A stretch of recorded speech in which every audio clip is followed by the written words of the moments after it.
Preparing a flat subfloor over concrete for hardwood flooring. Brought to you by hardwoodinstaller.com. Many confuse the term level and flat when it comes to subfloor conditions. From this point forward, level will not be mentioned. Let's throw it out the window. It's flat. Flat is what we want to achieve.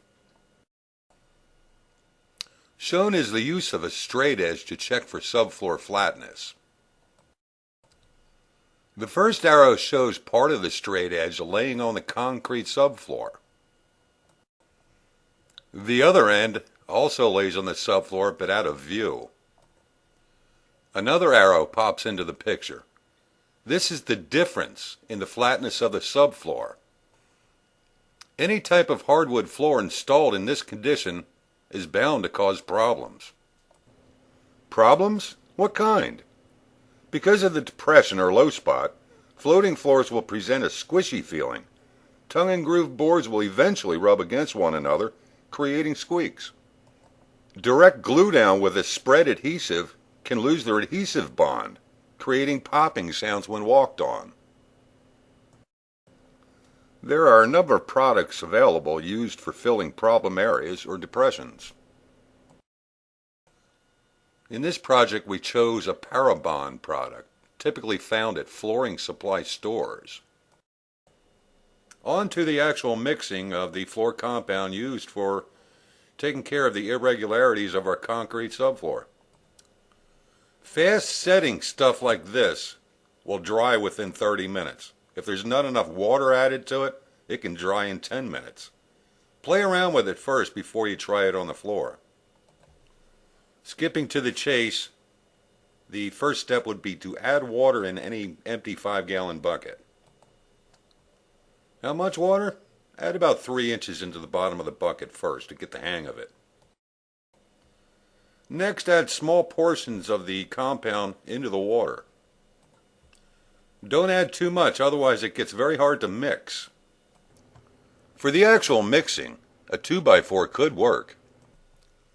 A better choice could be a variable speed drill with a mixing paddle attached to the end of it. Using the mixing paddle provides a clump-free, consistent product, making it easier to work with. I can't stress enough how fast this compound sets up. Be prepared, get things organized, get the kids out of the way, the dogs. Dogs are bad for this environment. You may be thinking, if it's that hard to work with it, why use it? It is designed to cure quickly, opposed to regular concrete. The actual installation can take place the following day in most cases.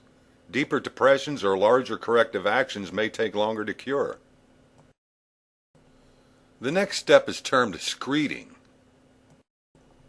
Once the compound is poured on the floor, the installer in this case uses a float trowel to push it toward the straight edge.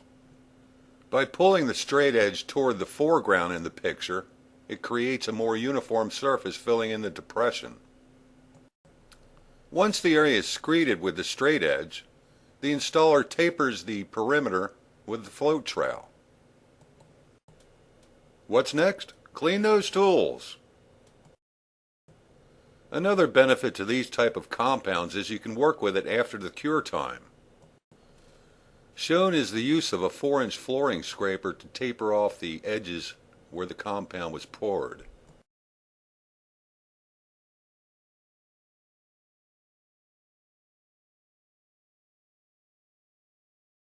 Hey, Ken Fisher once again with hardwoodinstaller.com. Thanks for taking the time to check out floor preparation on concrete before hardwood floor. I know what you're probably thinking, what about those high spots?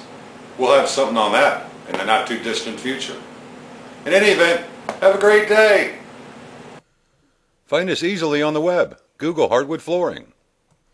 Look for Hardwood Flooring Guide.